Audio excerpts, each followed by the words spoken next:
group. I'm super excited to be here. Just very briefly, this is my contact information, so if you want to hit me on Twitter, I'm Kyle Wiens. And then also, and I'll show you later, but all of you should have a profile page on iFixit. It's a good way to drive awareness. And from a selfish perspective, iFixit has really good search engine placement. So if you create a profile page, it's a good way to have a document to promote yourself that shows up very high on Google. Okay, so bit of an introduction to iFixit for those of you that are new to us. We actually just celebrated our 10th year anniversary, and our focus has always been about how do we get repair out there in the hands of as many people as possible? How can we lower the barriers to entry to people to do repairs themselves or to start repair businesses? We have about 3.5 million unique visitors on the website a month, and we supply parts and tools to a broad swath of repair shops all around the world. As a matter of fact, and I'm realizing I don't need this. We provide all of the repair parts and tools to the only Apple repair shop in Nepal. And we've sort of been surprised over time. We put repair manuals out there. We don't always know what's going to happen with it. We had somebody approach us the other day and say, hey, we just wanted to thank you because you allowed us to do a repair we wouldn't have been able to do otherwise. And I was like, oh, okay, well, tell me, where were you fixing this computer? And they said, oh, well, we were about 300 miles from the nearest village in the jungle of Malawi. And we just happened to, actually, no, it was Cameroon. They were in the jungles in Cameroon. And they had a Wi-Fi connection and a generator and 2 laptops, and they broke one of the laptops.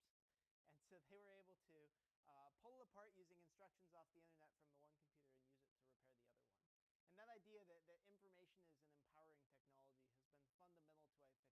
We want to train people, get the knowledge out there in the hands of as many people as possible, and then see what kind of opportunities spring from that. And I think we've seen a real trend in the last several years. There's mobile and cell phone and tablet repair shops springing up all over the place.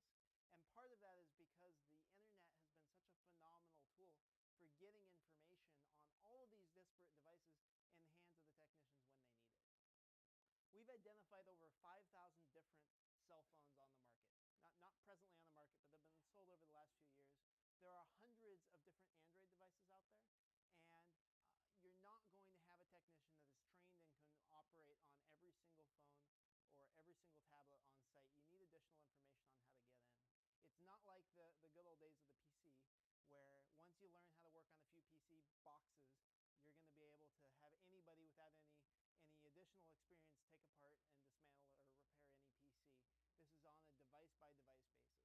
And that's part of why everybody has gravitated more toward Apple devices, is that they're more consistent. I mean, so this is an iPad 2, and Apple probably sold 20 million of this specific model, where it's a little bit harder in the Android market.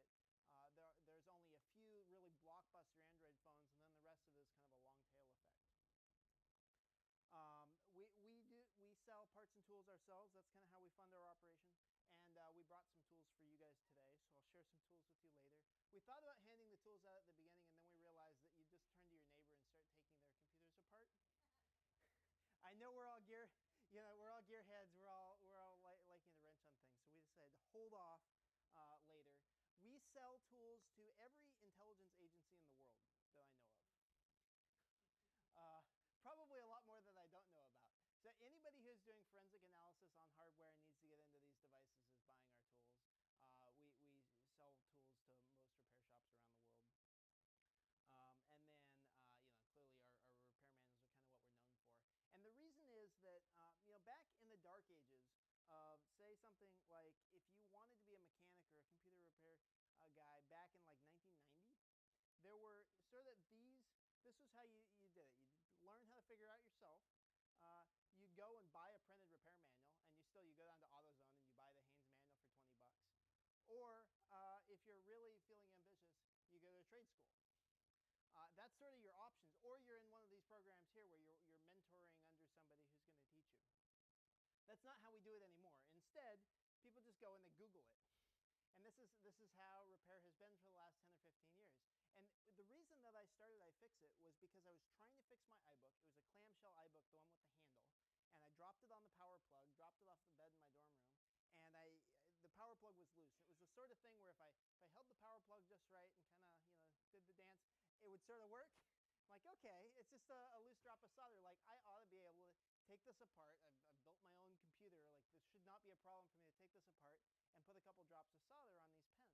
And so I start taking the computer apart, and I ran into plastic tabs, and eventually I sort of got the thing apart. And I used my soldering iron that my grandpa gave me before I went to school. There's a space up here, if you want to join us up here, and there's also a space over here.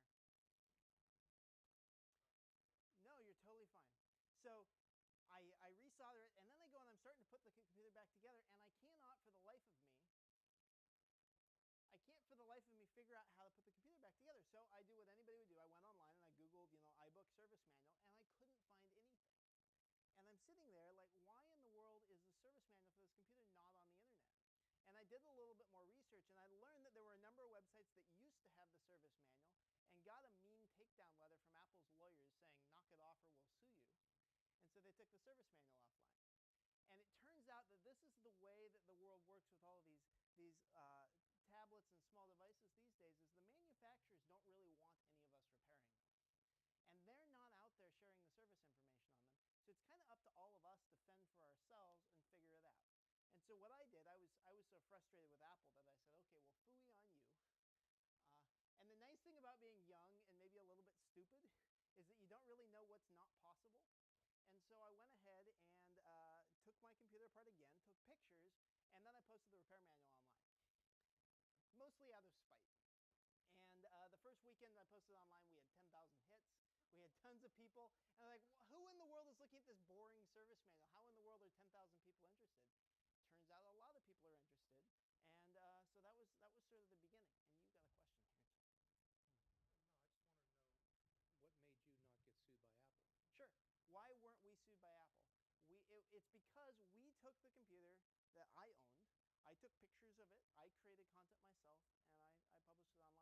So copyright infringement is taking someone else's work and republishing it. So if you go to the bookstore and you buy a book and you photocopy it and you sell that book, that's copyright infringement. If you give the book away, that's still copyright infringement. But if you write your own book, then it's fine. So we wrote our own service manuals. I own the copyright to the service manuals. And so we post them online, and they're good to go. And then, because I didn't want anybody else to suffer from iFixit going after them for copying our manuals, we released all of our manuals under an open source Creative Commons license. So you explicitly have our permission to take all of our manuals and copy them and cut and paste and give them to your technicians. And there's a website that just popped up that translated a whole bunch of our manuals into Turkish, and they're hosting them out of Turkey. And I think that's really cool. We're hoping to build translation into iFixit so we can have like native Turkish on the iFixit.com site, but our technology isn't quite there yet. And so the market said, well, we're going to take it and we're going to put up our own site with your manuals. So we're absolutely thrilled. We think that's really exciting. Sure. So how many employees do we have? We have about 50 people. We run a software company where we provide software services to manufacturers, so that's a big chunk of it. And then also folks that are designing tools. I think we've got the best repair tools in the world, but all of you will be the judge when you get them home and decide if you like them or not. And then we sell parts and iPhone parts and Xbox parts and hard drives and RAM and that kind of thing.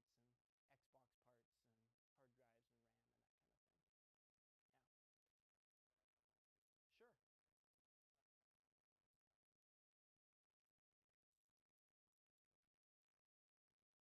Yeah, good question. So we'll dive right into some of the technical details. There is a proprietary screw on the bottom of the iPhone,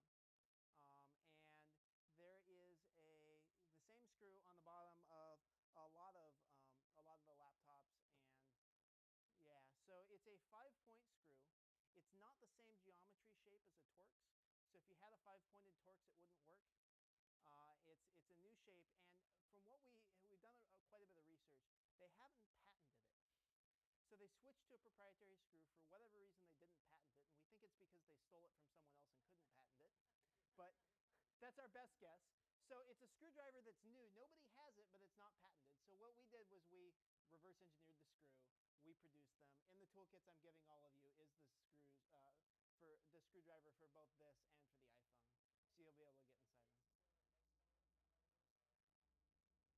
Oh, fantastic. Can you please follow up with me afterwards and share that information? Because yeah, that was my impression, was that it was a medical device screw that they took and resized. Because we saw it in some medical device catalogs. Okay, fantastic. Let's follow up because that's very interesting. Okay, so I'm gonna keep going. So this is just very brief. iFixit is an online community. It's not just us publishing manuals anymore. The whole site is a wiki. It's open source, and our mission is to make it easy for anyone to learn how to repair things and simple for people to share their repair knowledge. So the idea of being an open source repair wiki is that I know how to fix some things. I figured out how to fix the iBook, but I don't necessarily know how to repair guitars. And so it'd sure be nice if you share what you know, I share what I know, and if all of us give a little bit, we're going to end up with far more value than any of us would be able to have if we just created internal instructions just for us to use.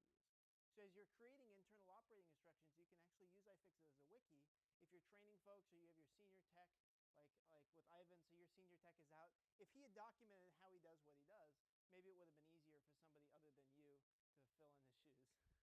So we have found that even for businesses that just need to train internal folks, you can actually use iFixit as a public wiki, and then you get the benefit of everybody else in the world actually helping you maintain and improve your operating instructions. So I'll share a little bit of that. This is the iFixit website. We started out with Apple products. We are completely comprehensive with service information for Apple products from 1998 onwards. So that the first computers that we did were the PowerBook G3s and the iBooks, but we're all the way up to these current things. And I always say we're completely comprehensive. We don't have an iPad Air service manual yet. We're writing it right now. It'll be online in a week or two. So every time they come out with new devices, we have to write the manuals and get them online. But we're working on it. We are completely comprehensive with game consoles until Thursday, when there's a new one. But we're gonna get it. We're gonna post a teardown of how to get inside the PS4, hopefully before it goes on the market here. And then in terms of cell phones, I said there's over 5,000 cell phones out there. We have step-by-step repair guides for, it says there are 300, I think we're over 400 cell phones now. So by model, we're less than 10% of the total phones out there. And I'll note we have specific instructions for every phone on how to take it apart, because an HTC Evo Touch 4G is very different than some of the other HTC phones to work on. So the goal is step-by-step machine-specific instructions for every single device. Now, even though we're less than 10% of the total, we are far greater than 10% in terms of market share. I mean, the iPhone has maybe 25% market share. The Samsung Galaxy S3 and 4 have another 25%. So you can target specific machines and get a lot of it. So I would guess that we're probably cover about 60% of the cell phones out in the market, 60% of the phones you're going to run into. But clearly 60% isn't anywhere near good enough, and we need to continue to work to make it better. By the way, we have a partnership with a number of engineering universities. I think we have about 30 universities on board now, where as part of the engineering curriculum, students write repair manuals. We have been trying to talk to the manufacturers to say, hey, share your service manuals with us. We'll make them available to the service community. I have gotten nothing but stonewalling from manufacturers on that. We've reached out to a number of them, and they have absolutely no interest. Apple is proactively fighting us. The rest of them are just sort of saying, no, we're not going to share them with you. So we're having to go and create our own manuals. This is something over time, maybe enough of us band together, we can put pressure on the manufacturers. But in the meantime, we're just going to create our own manuals because it's legal, it works, it's been proven, and we're getting repair happening. In addition to the major things, I thought I'd share with you some of the kind of fun things we've got on iFixit. How many of you have seen the Will It Blend videos on YouTube where the guy blends the... All right, yeah. So he'll like blend a lawn rake, or he'll blend an iPhone. Well, we got their blender and said, well, wouldn't that be fun to take it apart? So we did. It's actually really very well built. I highly recommend this blender. It's $300, which is 10 times at least what any other blender that you would buy would cost. It will last 10 times as long as any other blender that you would buy. The motor is seriously heavyweight. This is one of my favorite teardowns that was contributed by a community member. This is the very first product that was ever sold in the U.S. with the Sony logo on it, and you can't see it on the projector, but this here is the Sony logo. And then inside it is super neat. This is like your old school, like that's a transistor and it's 5 millimeters tall. The coolest teardown we've ever done was this. this. This is Pleo. He's a robot dinosaur. He's about the size of a small cat. And we almost cried when we took him apart because he's absolutely adorable. He's got capacitive sensors on his skin, and as you pet him, he purrs. Step one, the first tool that you need to take apart Pleo is not a screwdriver. It was actually a scalpel. We had to cut the skin off him. And you brace yourself. This is the inside of Pleo. This is the most complex gizmo we have ever taken apart. Over 100 screws, 9 microcontrollers, 12 motors. Very, very impressive piece of technology. Where did you find that? Where did we find Pleo? We got Pleo on the internet. There was a company named Ugobi that came out, and this was maybe 5 years ago. And they were designing this, and there was a lot of news. There was a lot of press around it at the time, and so we got it and took it apart. And they were selling this thing for $300, which seems like a lot for a toy, and it is, and it didn't sell that many, and then they went out of business. So that's a little sad.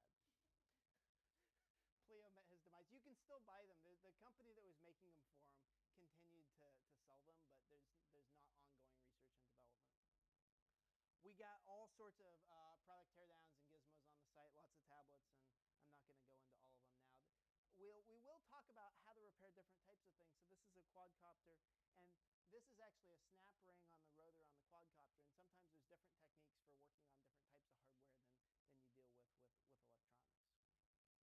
This is a Microsoft Kinect. It kind of looks like Johnny 5. No disassemble. So that's kind of iFixit. We're the world's R&D department. So I wanted to get in and talk a little bit about some of the techniques and tools that you need for working on small electronics. And this is increasingly hard to see. I'm going to see if I can adjust these down. So we developed the ProTech toolkit, and I'll actually, Jeff, do you want to put one on every table so people can fiddle? So this has all sorts of little gizmos, and the first thing you start needing is you're saying, okay, I'm used to working on PCs. What do I need to work on mobile devices? You need tweezers. You need very precise tweezers. You need a system for keeping track of parts as you go, and so we developed a magnetic mat. And there's other ways that you can do this, but basically, as you go, keeping track of all the little bits and pieces is really critical. And if you have a technician that wants to be able to work on 3 or 4 devices at once, you need either a magnetic mat or some kind of sorting trays. You can use egg cartons. You can use plastic sorting trays. This is pretty nice because you can write on it with a dry erase marker and the parts stick to it. And actually, you can have a tech with 4 or 5 of these magnetic mats and stack jobs on top of it and then set them to the side. It's a huge time sink if you leave and somebody jostles your workspace and you're looking around for little screws and brackets. So the rule number 1 of mobile device repair is you got to start thinking small. Everything is very, very tiny. And ESD is a bigger issue. So electrostatic discharge, you have to pay, as this stuff gets smaller, it gets more sensitive. So if you've got technicians, I suggest getting anti-static mats or some kind of anti-static work surface for them, and then have them in a static-free environment. So this carpet is, not great. This carpet isn't as bad. Shaggy carpet's a bad idea. You guys, what's your ESD setup? So we actually, as with many things in our business, learn from experience. Find a couple phones and a couple tablets, and then kind of work into some things. But we put laminate floors on the bottom, and the laminate floors have a electrostatic padding under them. So by default, the floor itself is electrostatic. On top of that, we have a rubber mat that is also electrostatic, and it also helps the technicians work kind of like what they actually have at the bar of the Apple Store. It's fluff surface, makes picking on energy easier. And then all the technicians wear bands that are electrostatic, so techniques and weather and ground themselves before they work on specific type of job. But And we learned the hard way. Yeah. Well, and you're not ever necessarily going to know. You're going to have a repair fail, and you're going to be scratching your head, and you'll say, why? And you won't know that it was static discharge that caused that problem. Instead, the static issues will reveal themselves as statistics. So you'll look at it and you'll say, okay, we have a 3% failure rate on repairs. Why? How do we increase the quality? And you roll out anti-static across everywhere, and you might end up with a 2% failure rate. You're like, okay. I mean, that can be substantial in terms of your bottom line profit, but it's not something where you're moving around and you touch touch the board and you feel a zap, you know, oh, I just zapped the board. It's much more subtle than that. This is, included with the ProTech is a little anti-static thing. All you got to do is just clip this to some kind of metal. Like if I have a metal desk, I'll try to just consciously touch the metal desk and then I'm good. But if you're working on it all day, you can use one of these and then it's just got a little clip that clips off. Okay, so to dismantle, this is an iPhone 5. The other tool that you need that you're not necessarily generally accustomed to is a suction cup.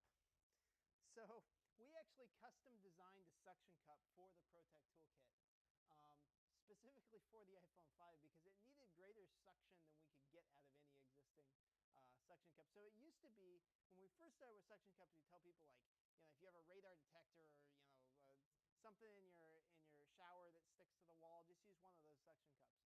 And over time, you need a pull tab on it, or you got to get pliers on it, and it uses a fair amount of force to lift it up. Because on the iPhone 5, you stick the suction cup to the phone, and you're lifting it up, and it takes quite a bit of force, and there's tabs you have to undo. And once you've done it the first time, it makes sense, and you sort of understand the amount of force that you have to apply. But the first time you take apart an iPhone 5, you really think you're going to break it with the amount of force that you're applying. And the 5S and the 5C are the same way. Hang on, let me get you where's that mic at?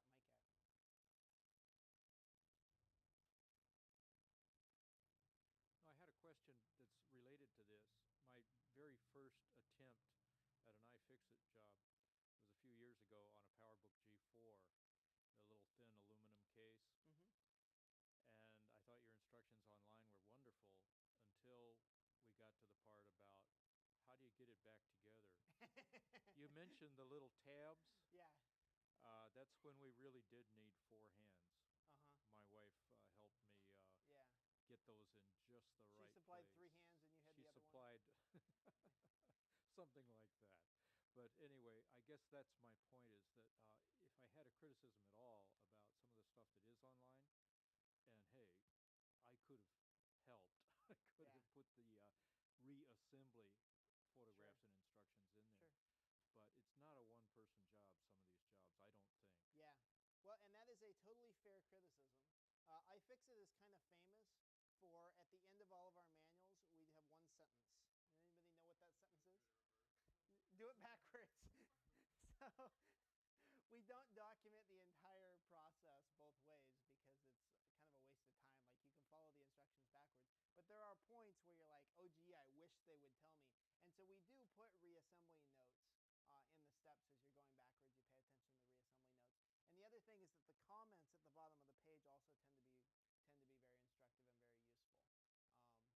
There's comments on a step level, so you can sort of see how other people have done it and what they've struggled with. But yeah, I mean, this is definitely a case. Over time, the manuals get dramatically better. I absolutely agree with the comments portion. Especially when we repair a new device, we read all the comments as we could, or maybe we scan through maybe 30, 40 comments. Because you'll see, I think the comments filter by popularity. You'll see like some comments that are most commented on or most replied to at the top, and you'll see things that are repetitive in specific repairs. You might see something like, you know, be careful with the pads. They might break when you put it back in, or easy to pop out when you put it back in. Any other questions? So I am not going to belabor the point and walk you through how to fix an iPhone 5. That's what the service manual online is for. But we do want to talk about some of the general trends and techniques that we're seeing. So once you get the case off, we've got some EMI shields and things. Okay, the batteries in these things. This is a massive business opportunity for you. Every phone that's more than a year old needs a new battery. The batteries last about 300 charges. Apple rates the batteries on these at Apple claims at 400 charges you have 80% of the original battery left. That's not the case. It's less than that. How much less totally depends on the use case. A phone can manifest, it can not be turning on. In this case, so this is an iPhone 4S. 11 months in, battery had been getting worse and worse. At some point, it just stopped turning on. It got stuck in a boot up loop. It would get 5 seconds in, run out of juice, and shut off. Had to put a new battery in to continue the life. But it can be a huge value add. Let's say somebody brings in a phone to you and they're paying you for a screen repair. Say, hey, for another $30, you want me to throw a battery in? Just about all the time people will say yes. And the same thing with they come in, you're like, hey, I'm fixing the front screen for you. Would you like a nifty rear panel like this? This is a transparent rear panel, so you can upsell them on accessories and cases. And just like you go into, you go into Staples or Radio Shack, you're buying a cell phone. They actually make more money off the accessories than they do off the phone. You can do the same thing with repair services. Okay, little tiny screws, and this is just kind of a general, typical iFixit guide. Give you a bit of a feel for the sort of folks that are on iFixit. 91% of people told us that iFixit had enabled them to do repairs they wouldn't have been able to do otherwise. So this was a survey we did last January of about 13,000 community members. So this is showing that the information really is enabling technology, and that you'll be able to hire technicians that don't necessarily have a tremendous amount of experience. So when we hire new technicians at iFixit, the first 2 weeks we set them down in front of computers. We tell them, here's the computer, here's the instructions, have fun. And we leave them alone. We come back 2 weeks later, and they've self-trained themselves using the instructions online. And then we go in and we start teaching them some of the more sophisticated troubleshooting and things that you really need a technician one-on-one to do training. But the initial learning how to disassemble this stuff, the instructions are plenty good. And people, most of the time, they're looking at the pictures and they're not even reading the text. 95% told us that a successful repair makes them more likely to buy something from a manufacturer. I think that's really important for us when we're talking to manufacturers to try to encourage them to create repairable hardware, because this is something that is a major, major problem for our industry, and I'll talk about that a little bit more later. And then I was sort of shocked. The average number of things that people said that they had repaired using iFixit was 7. So that's the average. There were some people that filled out the survey that said thousands, like I've fixed like 5,000 things using iFixit. So clearly that's probably somebody like you, all of you, where you start a business, you're repairing things, I fix 5 things a day, multiplied out by 10 years. Okay. So you're all here saying, I want to learn more about mobile device repair. Why do you all want to learn about mobile device repair? These are some very interesting stats. So on the left here, the dark line is PC sales over time. The sharply trending up line is iOS and Android added together. So we're, and I think that's in the US, so that's over 200,000 iOS and Android devices sold every quarter. Apple just announced that they have shipped 700 million iOS devices. And you think about that, 700 million iOS devices. Over time, every single one of those iOS devices that's more than a year old needs a new battery. A substantial portion of them could probably use a new screen. Many of them will have button issues, like on my phone, this is causing me all sorts of fun. When I shake my phone, the volume down button activates. And so it's constantly turning the volume down to 0. It's to the point where I basically just assume if somebody calls me, I'm not going to hear it. And so I switch it over to vibrate. And so if it's not in my pocket, I don't get phone calls. I need to fix this. And it's not that hard. It's actually, I think we sell the part for $20 or $25. It's not that expensive. It is kind of hard. It's an hour or so process of completely dismantling the whole phone just to replace the little button and putting it back together. And this is, there's an interesting opportunity for all of us in these devices being somewhat tricky to fix. Back in the day of the PowerBook, or these MacBooks, just about anything on here, like if a consumer had a broken screen on this laptop, I would say, absolutely, that's something you can replace yourself. Here's a new display assembly. You can install it in 20 or 30 minutes. It's not a big deal. Now, just something as simple as a volume button, you're talking an hour of very intricate disassembly. It really helps to have some specialized tools like this to keep track of it. This is a business opportunity for all of you. Even though it's a little bit of a tricky repair, it's actually a barrier to consumers doing it themselves. Speaking of iPhones breaking, 26% break in the first 2 years. This is data that I got from SquareTrade, which is an insurance company. So almost, pretty much 100% of iPhones that are actively used are going to need a new battery within 2 years. And then they're also going to need something else. Most of them are dropped, but you've also got liquid damage. Liquid damage is a bit trickier to repair, and I'm not going to go into that now, but it's something that can be fixed to a certain degree. Do either of you have?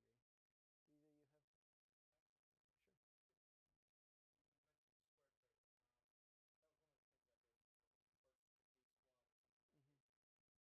Mm-hmm. Best Buy sells their warranty. Apple sells their warranty through Square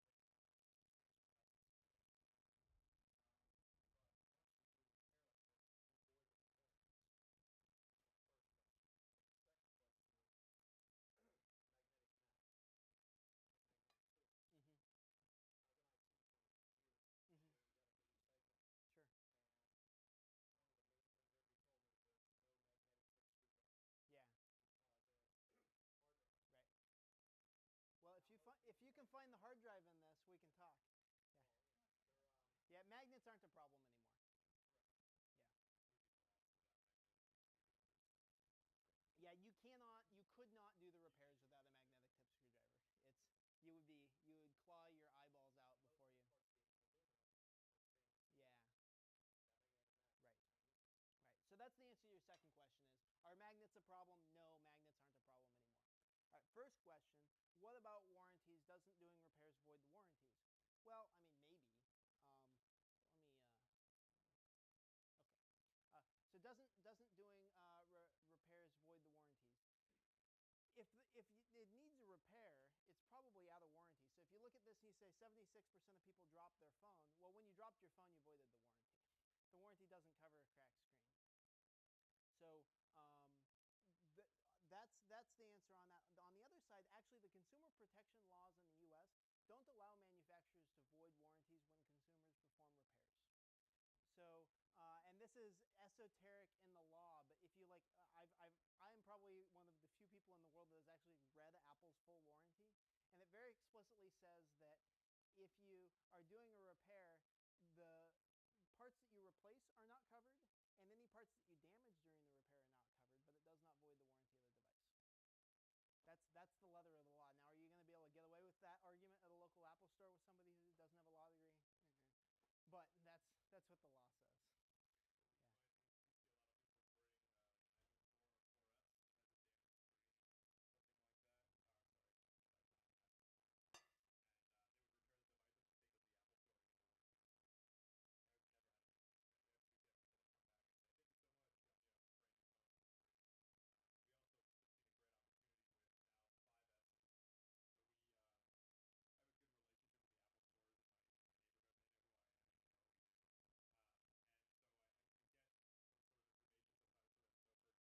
have a good relationship with the Apple stores in my neighborhood. They know who I am. They know what we do. And so I get some sort of information sometimes for them. So, for example, recently we found out that iPhone 5S's, there's a replacing iPhone 5S screen for $275. And we were able to source the part for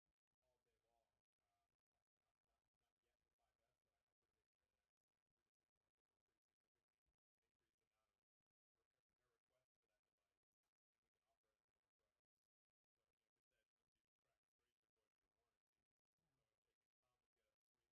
if it says you crack screen, you're voiding your warranty. So if they can come and get a screen swap, and take it to the Apple store and get them to give them a warranty, so now they're back on their 1-year warranty, and I've made a few bucks on repair. Okay, so I said the market is fragmented. This is just kind of a useful graph, and we can share these slides so you can all reference this later. But this is market share. So this is the cumulative number of these devices that have been sold over time. And the thing that I would note, and by the way, this only goes back, so this is a year old. But you can see that the newer devices, the adoption curve on those is faster than some of the older devices were.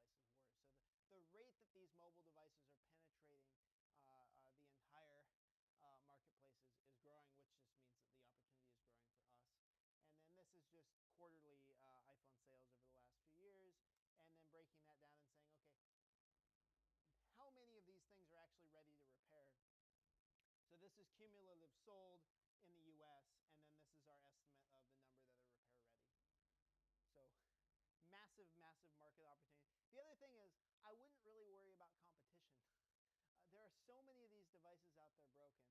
It's more about educating consumers, and a significant amount of the market opportunity is actually sitting in people's drawers.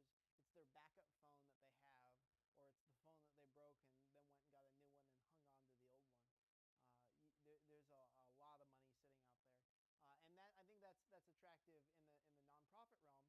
There's been a lot of nonprofits collecting phones and then sending them into folks like Recellular, sending them into cell phones for soldiers and all of that. Well, if you can pick off some of those phones, do repairs yourselves, and resell them yourselves, you can make a lot more money than just letting somebody else take the profit off of it.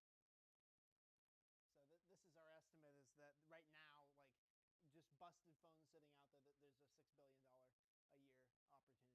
Right now, the estimates are that the U.S. cell phone repair market is about $1 billion a year market. And in Bloomberg, actually Business Week about a month ago, there was a story about a lot of these small repair shops that are starting up. And this is just to reiterate, everything on iFixit is open source, so please do copy, steal, take whatever you want. Okay, as providing mobile device repair to customers, you kind of want to think a little bit about the customer experience. If you think about the way that Apple designs their products, they want you to have a completely cohesive experience from when you open the box all the way through. They want it to be seamless. They want you to be happy with the process. You should be thinking about designing your store or whatever experience you have with your customers the same way. So if that's I am going to banks and picking up hardware from them and refurbishing it or just taking the hardware away from them, the more you can make that process streamlined and easy and happy for them, pleasant for them, the better. With cell phone repair, the number one thing is, okay, it's my phone. I need it. I don't just need it tomorrow, like I need it now. So all the time that you have my phone that it is not in my hand, it is not helping me. So cell phone repair while you wait has been really important. The other part of this is, okay, what happens in the inevitable 1% of cases where you're working on somebody's device and you break it? It's going to happen. Everybody screws up. Maybe, sometimes it's not actually a screw up. It could be a connector on the board that was already brittle and it pops off. And it's not your fault, but you can't really put that on the customer because that's your business. So you really got to think through all the implications of customer support. But if you can do mobile device repairs while people wait, it can be very compelling. It's to the point now where some of these repairs are so easy that I've been to some mobile repair shops where you take it in and he has your phone. He says, okay, it'll be ready in an hour. And it's like, well, there's no way that repair is going to take you an hour. That's like a 3-minute repair, but okay. He wants to charge me $50, so he's going to take it in the back and watch Scooby-Doo for 58 minutes, fix the phone in 2 minutes, and then give it back to me. So you see some of these local places using tricks like that. And then I already mentioned that there's a huge opportunity to upsell around additional products and services, and you can do that with traditional PCs. You can install screen protectors for people. People are kind of paranoid about installing screen protectors themselves, and I don't think they generally do a good job. The first time you install a screen protector, you're probably going to screw it up, but after that, you get better at it. So doing screen protectors is a huge added value. And then I already mentioned batteries. Another way that you can potentially get value is doing device trade-in. And I won't go into this too much. I think there's going to be a bunch of folks at this conference that will buy mobile devices off of you. It's a huge growing market. Folks like Gazelle and Recellular and lots of these folks are very happy